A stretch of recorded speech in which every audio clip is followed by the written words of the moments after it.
Good morning students and welcome to English Education. Today we are going to continue with chapter 4 of class 10, that is from the diary of Anne Frank.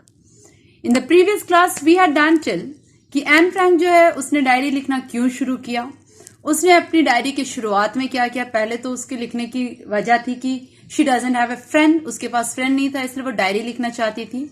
फिर उसने बताया कि और लोगों की तरह वो नहीं चाहती थी अपने लाइफ का पूरा हिस्ट्री बताएं, फिर भी उसने कुछ हद तक अपनी लाइफ को बताया, जिक्र किया, उसने बताया। और उसके बाद फाइनली जब वो डेट आया दैट शी इंट्रोड्यूस कि उसके फादर क्या थे, उसकी मदर क्या थी, उसकी सिस्टर वेयर इज कहाँ रहते थे वो, और फिर वहां से कहाँ शिफ्ट कर गए। उसकी दादी की मौत के बाद वो कैसे फील की थी, that she is very attached to her. And on the date 20 June 1942 जिस दिन से उसने पहली बार डायरी लिखना शुरू किया, the present day, the present time when she started writing diary. अब उसने क्या लिखा था सबसे पहले वो हम लोग देखते हैं। So be ready with your books so that if there is any confusion you underline it and make it, write it in the comments so that I can answer you. Dearest Kitty, I told you उसने अपनी diary का नाम दिया था Kitty. Our entire class is squawking on its boot. The reason, of course, is the forthcoming meeting in which the teachers decide who will move up to the next from and who will be kept back. Half of the class is making bets. GN and I laughed ourselves sillily at the two boys behind us, CN and Jacos, who has staked their entire holiday saving on their bets. अब क्या था कि वो बताती है कि पूरा class जो है they were quacking, they were shivering, सब बूट्स की आवाज से क्वैक कर रहे। That means they are terrified, किसी चीज से वो डर रहे हैं। और डरने की वजह क्या थी कि उन लोगों का फोर्थ कमिंग मीटिंग होने वाला था, दैट मीन्स उनका रिजल्ट आउट होने वाला था, जिसमें टीचर्स ये डिसाइड करने वाले थे कौन पास करेगा और कौन फेल करेगा।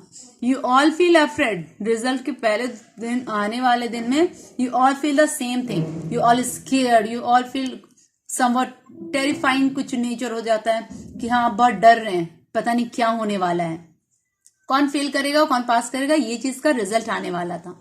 सारे बच्चे डर रहे थे। आधा क्लास तो बेट्स लगाना शुरू कर दिया, बेट मीन्स होता है शर्त, ठीक है, शर्त लगाना शुरू कर दिया। GN, देखो ये जो नाम दिया ना, GN, CN, जैकोस और एक जीज, ये सारे एन के फ्रेंड्स हैं, क्लासमेट्स, ठीक है। GN और एन जो थी वो बहुत जोर जोर से हंस रही थी क्योंकि उसके पीछे में दो लड़का लोग बैठा हुआ था, CN एंड जैकोस। वो दोनों अपने एंटायर शेविंग जो थी, पूरा जितना उसने बचत किया था पॉकेट मनी, वो सब उसने बेट में लगा दिया था। और बेट क्या था, सुबह से लेकर के शाम तक वो लोग यही बेट कर रहे थे, ये you are going to pass, no I am not, yes you are, no I am not, वो सब यही कर रहे थे। हाँ तुम पास करोगे, तुम नहीं करोगे, या मैं पास करूंगा तुम नहीं करोगे, ऐसा शर्त लग रहा था वहां पे। इवन जीज उसकी फ्रेंड थी, प्लीडिंग, वो अपने जो दोस्त थे इन लोग दोनों से वो प्लीड कर रही थी, रिक्वेस्ट कर रही थी। एरन ग्लांस उस पर गुस्सा करके घूर करके डांट रही थी कि प्लीज ये सब कुछ बंद करो, क्योंकि she was quite afraid. If you ask मी, अगर आप एन से पूछेंगे कि उसको कैसा फील हो रहा था तो वो अपने बारे में बताती है। If you ask me, there are so many dummies that are about a quarter of the class should be kept back, but teachers are the most unpredictable creature on earth. Anne ने ये कहा है अपनी teacher के बारे में कि वो कहती है कि टीचर्स जो होते हैं ना वो ऐसे जीव होते हैं जिनके बारे में आप कुछ नहीं सोच सकते, वो कभी भी कोई भी डिसीजन ले सकते हैं। उसने कहा कि अगर आप मेरे से पूछेंगे कि कौन कौन फेल करने वाला है तो मैं जानती हूँ आधा से ज्यादा क्लास जो है वो डमी है, बेवकूफ है, इसीलिए 1/4 जो होगा वो बंदा फेल कर जाएगा। उसने ऐसा कहा, फिर उसने कह दिया, उसको कंक्लूड किया ये कह के कि टीचर्स जो होते हैं वो अनप्रिडिक्टेबल होता है, आप ये चीज का अंदाजा भी नहीं लगा सकते वो क्या डिसीजन लेंगे। आई am not so worried about my girl friends and my self. And बताती है उसकी जितनी भी लड़की फ्रेंड्स थी वो सब के बारे में वो ज्यादा कुछ नहीं सोचती, क्योंकि उसको परेशानी नहीं थी, वो जानती थी कि हम सब पास कर जाएंगे और वो भी पास कर जाएगी। वेल मेक इट वो लोग पास कर जाएंगे. The only subject I am not sure about is maths. Anyway, all we can do is wait. Until then we are kept telling each other not to lose heart. अब ये लोग क्या कहे कि इन लोग सब पास कर जाएंगी, जितनी भी इनकी फ्रेंड्स है, लड़कियां जितनी फ्रेंड्स थी वो सब पास कर जाएंगी. बस इसको चिंता था सिर्फ अपने मैथ्स के बारे में, मैथ्स सब्जेक्ट के बारे में उसको बहुत डर था कि शायद वो नहीं पास करे. खैर वो क्या कर सकती, उसने सबको धैर्य बंधाया और कहा कि हिम्मत रखो, लूज मत करो अपने होप, अपना दिल छोटा मत करो, हो सकता है हम लोग सब पास कर जाएं. बस यही कर सकते थे वो लोग कि वो इंतजार कर सकते थे रिजल्ट का. I get along pretty well with all my teachers. There are 9 teachers of them, 9 of them, 7 men and 2 women. Mr. Casing, the oldest foggy, who teaches maths, was annoyed with me for ages because I talked too much. अब उसने कहा कि मेरा बाकी सारे teachers से अच्छा खासा बनता है. बाकी सारे टीचर्स जो थे वो सही थे, बट उसने कहा कि मेरे क्लास में, मतलब उन लोगों के क्लास में टोटल 9 टीचर्स क्लास लेते थे और 9 में से 7 मेन थे और 2 थी जो फीमेल टीचर्स थी. उसने कहा सबसे मेरा ठीक चलता था, बस एक जो मैथ्स के टीचर थे mister Keesing, the old fogey, fogey means होता है वो very discipline and well dressed, ठीक है, ओल्ड फैशन के ड्रेस ही बट वेल ड्रेस्ड रहते थे, वैसा इंसान था. वो हमेशा एन से एंग्री रहते थे. और वो क्यों? क्योंकि एन जो थी वो बहुत ज्यादा टॉकेटिव थी, वो बहुत बातूनी थी. After several warning he assigned me extra homeworks, an essay on the subject, a chatterbox. A chatterbox? What can you write about that? I did worry about that later. I decided I jotted down the title in my notebook, tucked it in my bag, and tried to be quiet. उसके teacher उससे इतना annoyed हो जाते थे, mister casing जो maths teacher थे वो इतना उससे परेशान और गुस्सा हो जाते थे कि गुस्सा में आकर के उसने क्या किया, उसने बहुत बार उसको वार्निंग दी. पहले तो उनको समझाया, धमकी दिया कि चुप रहो, पर वो जब चुप नहीं हुई तो उसको एक्स्ट्रा होमवर्क देना शुरू कर दिया. और उसने उसको दिया था एक एसे लिखने को, that you have to write an essay. और एसे के लिए सब्जेक्ट क्या दिया? A chatterbox. Chatter means one who speak a lot, जो बहुत ज्यादा बोलते हैं उसको चैटर बॉक्स हम लोग कहते हैं. तो उसने उस पर एक ऐसे लिखने के लिए दिया. अब एन सोचने लग गई कि कोई आदमी चैटर बॉक्स के बारे में कैसे लिख सकता है. फिर बोली कि इसके बारे में बाद में सोचेंगे, लेटर. फिर उसने जॉट डाउन, मीन्स होता है राइट डाउन, ठीक है. She wrote it down, she wrote down, वो हेडिंग लिखी, फिर नोटबुक बंद किया और उसको अपने बैग में टक्ड डाल दिया अंदर, और फिर शांत रहने की कोशिश करने लगी. The evening after I finish the rest my homework, जब घर में पहुंचने के बाद वो सारा होमवर्क कंप्लीट कर चुकी थी. The note about the essay caught my eye. Caught my eye उसकी नजर पड़ना, ठीक है. तभी उसकी नजर पड़ती है उसकी एसे जिसमें लिखा हुआ था, हेडिंग दी थी उसने, उस पे नजर पड़ती है. I began thinking about the subject with chewing the tip of the fountain pen. Anyone could ramble on and leave big space between words, and but trick was to come up with a convincing argument to prove that necessity of talking.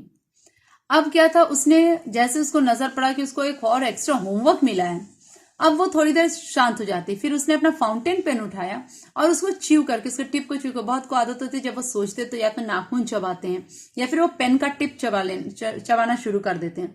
तो M भी अपने fountain pen का tip चबाने लगी और सोचने लगी कि क्या लिखें. फिर वो सोचती है कि जो हो सकता है कि कोई ऐसा हो जो कि उसमें रैम्बल ऑन, रैम्बल मीन्स होता है बिना एम के कुछ भी लिखते चले जाना, ठीक है. कोई भी उससे बहुत ज्यादा लिख सकता है, पर इसका प्रॉब्लम ये नहीं था.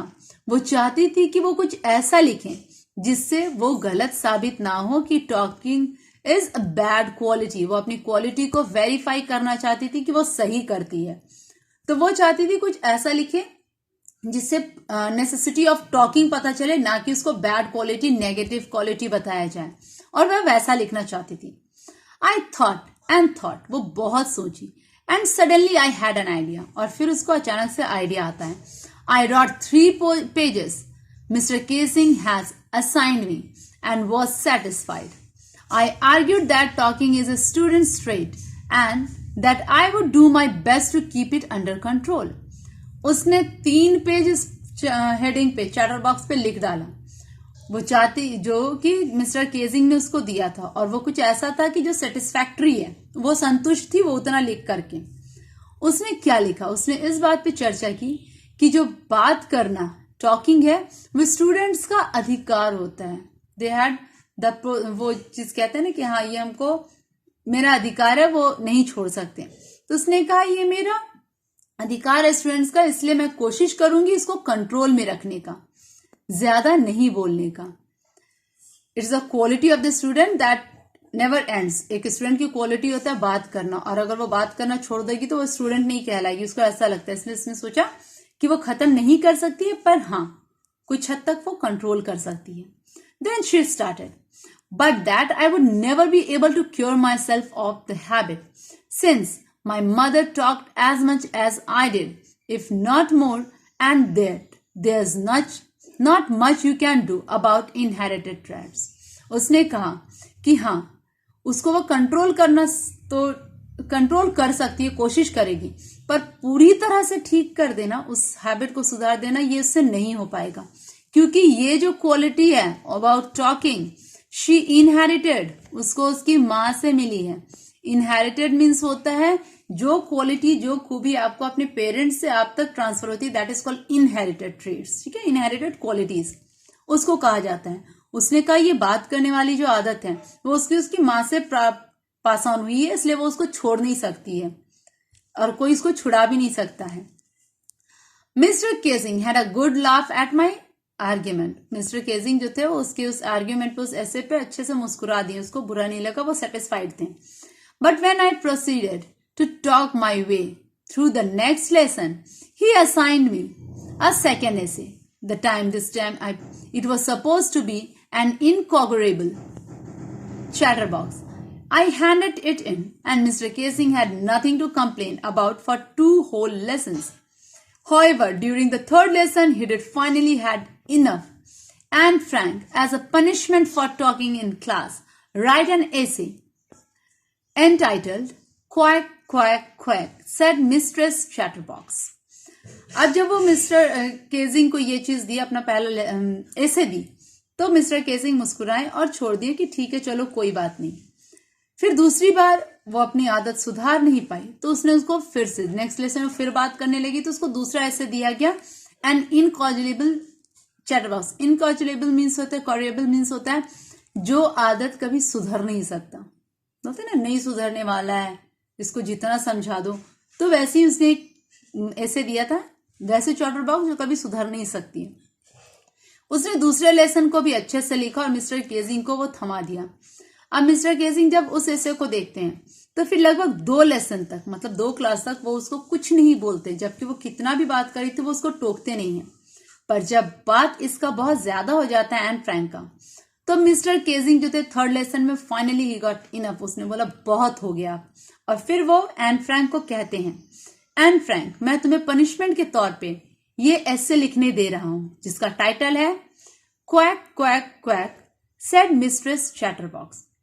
और ये उसने लिखने को दे दिया उसको। एंड दिस टाइम 2 बार तो हो गया कि उसने अपने बल पे बहुत अच्छा लिख करके लाया, जिसपे केजिंग ने उसको कुछ कमेंट नहीं दिया, बैड रिमार्क नहीं दिया। पर बार बार एक ही चीज पे लिखना आपके पास उतना ये नहीं हो सकता ना, you can not have so much of things, content उतना नहीं होगा कि आप बार बार एक ही चीज पे कुछ नया इनोवेट कर करके लिखें। तो इसीलिए अब वो थोड़ी सी परेशान हो गई। जब उसको ये तीसरा लेसन मिला, पूरा क्लास रोड किया, हंसने लगा, और जब पूरा क्लास हंसता है तो एन फ्रैंक भी हंस देती है, उससे भी रहा नहीं गया। Though I did nearly exhausted my ingenuity on the topic of chatter boxes, it was time to come up with something else. उसने कहा कि अब ये थक चुकी थी, वो भी हंस दी क्लास के साथ। अब वो थक चुकी थी कुछ ओरिजिनल लिख करके, अब उसके पास कोई ओरिजिनल चीज नहीं थी चैटर बॉक्स पे लिखने के लिए। उसने 2 हिस्से में जितना था सब लिख डाला। अब वो सोचती थी कि उसको कुछ और करना पड़ेगा, कुछ और लिखना पड़ेगा। माई फ्रेंड सैन, उसकी एक फ्रेंड थी जिसका नाम सैन था, who is a good poet, good at poetry, offered to help me write the essay from beginning to end in verse and I jumped for joy. Mr. Casing was trying to play a joke on me and with this ridiculous subject, but I did make sure the joke was on him. अब क्या हुआ, San जो थी उसकी friend जो थी उसने कहा कि ठीक है वो पोएट्री लिखने में अच्छी थी, उसकी पोएट्री वाला सेक्शन बहुत अच्छा था, तो उसने एन फ्रैंक से कहा कि ठीक है मैं तुम्हें पोएट्री लिखने में मदद करूंगी और एक वर्स में लिखेगी। वर्स मीन्स होता है राइम, पोएम, पोएम को कहा जाता है जो कि हमेशा सिस्टमेटिक राइमिंग स्कीम में चलता है। वो उसने उस तरीके से उसको उस एस्से में लिखवाया। ये सुनकर के जबकि वो सैन उसको मदद करेगी लिखने में, वो खुशी से उछल जाती है क्योंकि उसको ऐसा लगता है कि वो जो टीचर है उस पर मजाक कर रहे हैं, उसका मजाक बनाने की कोशिश कर रहे हैं बार बार एक ही सब्जेक्ट पे एस्से लिखने दे करके। पर एन जो बोल रही थी कि अब मैं उसका मजाक बनाऊंगी उस पे अच्छा पोएट्री लिख करके। I finished my poem and it was beautiful. It was about mother duck and father swan with 3 babies tackling who were bitten to death by the father because they quacked too much. Luckily, Mr. Casing took the joke in right way. उसने poem लिखा और poem जो थी वो बहुत खूबसूरत, बहुत अच्छी पोएट्री उसने लिखी थी। पोएम क्या था, पोएम में एक मदर डक होती है, ठीक है, और उसके फादर जो होते हैं वो स्वान होते हैं। Swan is different from duck.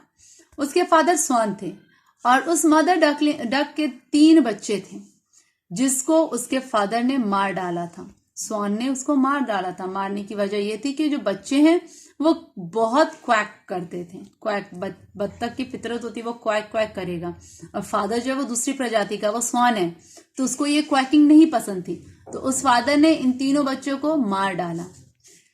Lucky थी कि उसके बाद मिस्टर केजिंग ने उस पोएम को राइट वे पॉजिटिवली लिया।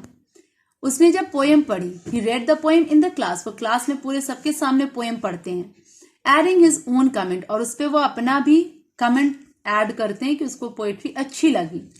उसके खुद के क्लास में नहीं, उसके अलावा to the several other classes as well, दूसरे क्लासेस में भी जाकर के उन्होंने ये पोएट्रीज पढ़ी। Since then I have been allowed to talk and haven't been assigned any extra homework.